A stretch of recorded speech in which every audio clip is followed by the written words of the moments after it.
गीत दुकान पर दवाई ले रही थी। अचानक उसकी नजर रोड के दूसरी तरफ कार के पास खड़े एक आदमी पर पड़ी, जो एक लड़की को बाहों में लिए हुए था और वह लड़की भी उस आदमी के गले में अपना हाथ डाले हुए थी।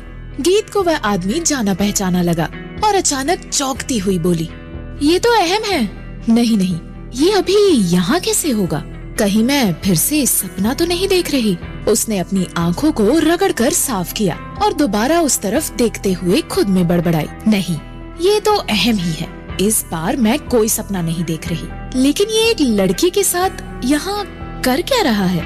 गीत वहाँ जो देख रही थी और जो समझ रही थी, सच उससे थोड़ा अलग था। सच ये था कि कुछ देर पहले जब अहम और ध्रुव ने होटल एमराल्ड में एंटर किया तो उनके स्टाफ ने तालियों से उनका स्वागत किया और वह सबके तालियों और कॉन्ग्रेचुलेशंस का जवाब देते हुए आगे बढ़ा। उसने वहाँ एक स्पीच भी दी। उसके बाद शुरू हुआ जश्न का दौर। ग्लास से ग्लास टकराने लगे, पैर डांस फ्लोर पर थिरकने लगे। कुछ घंटों तक जश्न चलता रहा, लेकिन अहम बस एक जगह बैठा हुआ उन्हें देखकर एंजॉय करता रहा। जश्न खत्म होने पर जब अहम और ध्रुव साथ में बाहर निकले तो उनकी नजर एक लड़की पर पड़ी, जो रोड पर पैदल लड़खड़ाते कदमों से आगे बढ़ रही थी। वह कंपनी की ही एक स्टाफ थी और उसे देखकर ऐसा लग रहा था कि उसने ज्यादा शराब चढ़ा ली थी। ध्रुव उस लड़की को देखते हुए बोला, अरे यार, अब ये क्या मुसीबत है? सब लोग तो जा चुके हैं, अब ये अकेले कैसे जाएगी? ऊपर से इतनी चढ़ा भी रखी है। वह लड़की के पास गया और फिर उसे खींचकर अहम के पास वापस लाते हुए बोला, जाओ, ये तुम्हें तुम्हारे घर छोड़ देगा। उस लड़की ने एक नशीली मुस्कान देते हुए अहम की तरफ देखा और उसके गले में अपनी बाहें डाल दी। उसी समय गीत ने दूर से ही उसकी तरफ देखा। वह आश्चर्य से देखने लगी क्योंकि वह अहम को पहचान चुकी थी। वहीं उस लड़की के अहम के गले पड़ते ही अहम गुस्से में ध्रुव की तरफ देखता हुआ बोला, ध्रुव, ये क्या पागलपन है यार?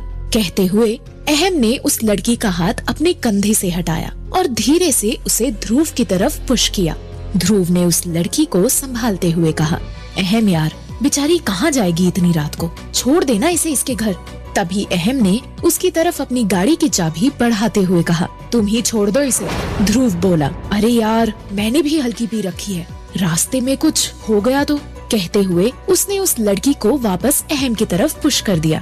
अहम उस लड़की को संभालते हुए गुस्से में बोला, मुझे किसी लड़की की हेल्प नहीं करनी है। अगर खुद को संभाल नहीं सकती है तो पीनी ही क्यों? वही गीत उसे देख तो रही थी, लेकिन वहाँ इतनी ट्रैफिक थी कि उन दोनों लोगों की बातें नहीं सुन पा रही थी। वह गुस्से में बड़बड़ाई, ये दोनों एक लड़की को पंचिंग बैग की तरह आखिर क्यों यूज कर रहे हैं? आखिर समझ क्या रखा है लड़की को इन लोगों ने? दूसरी तरफ अहम ने उस लड़की को वापस ध्रुव की तरफ पुश करना चाहा, लेकिन ध्रुव उस जगह से हट गया और उसके सामने से एक टैक्सी पकड़कर निकल गया। अहम उस लड़की को थामे हुए ध्रुव के ऊपर चिल्लाता रहा, ध्रुव, ध्रुव, लेकिन ध्रुव जा चुका था। उसके बाद अहम उस लड़की की तरफ देखते हुए गुस्से में बड़बड़ाया, क्या मुसीबत है यार, मेरे गले डालकर चला गया।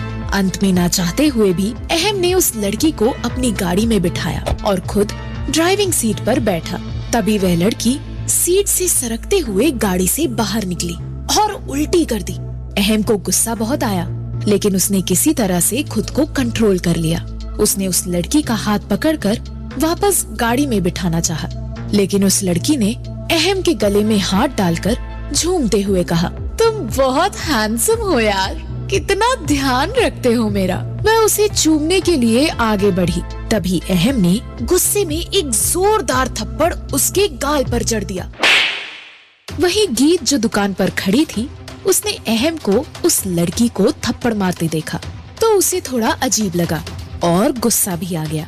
वह मन ही मन बड़बड़ाई, अजीब लड़का है, तब से मैं देखे जा रही हूँ, पहले पंचिंग बैग और अब थप्पड़, अभी मैं बताती हूँ इसे। वह भूल चुकी थी कि वह दादू का पोता है या किसी बड़े कंपनी का मालिक। वह तुरंत ही रोड के दूसरी तरफ जाने के लिए रोड क्रॉस करने लगी। तब तक अहम ने उस लड़की की कमर पकड़कर उसे उठाया और गाड़ी के अंदर लिटा दिया। अहम ने गाड़ी के अंदर बैठकर गाड़ी स्टार्ट की ही थी कि गीत चिल्ला पड़ी, रुको मिस्टर अहम कपूर। गीत गाड़ी तक पहुंची और ग्लास पर जोर से हाथ मारती हुई बोली, ग्लास नीचे करो। अहम ने अंदर से देखा कि वह गीत थी। उसने ग्लास नीचे किया कि तभी गीत गुस्से में उसकी तरफ देखती हुई बोली, तुमने इस लड़की को थप्पड़ क्यों मारा? अहम भी पहले से ही गुस्से में था। उसने तुरंत कहा, मेरी मर्जी है, मैं कुछ भी करूं। तुम पूछने वाली कौन होती हो? अगर तमाशा करना है तो घर के अंदर रहकर करो, बाहर नहीं, समझे तुम? फिर उसने लड़की की तरफ देखा और अहम से कहा, इसकी हालत तो देखो, कितनी शराब पिला दी है तुमने इसे। तुम जैसे अमीर लड़कों ने ही अपनी पूरी बिरादरी को बदनाम कर रखा है। पहले शराब पिलाओ और फिर बाद में उसका फायदा उठाओ।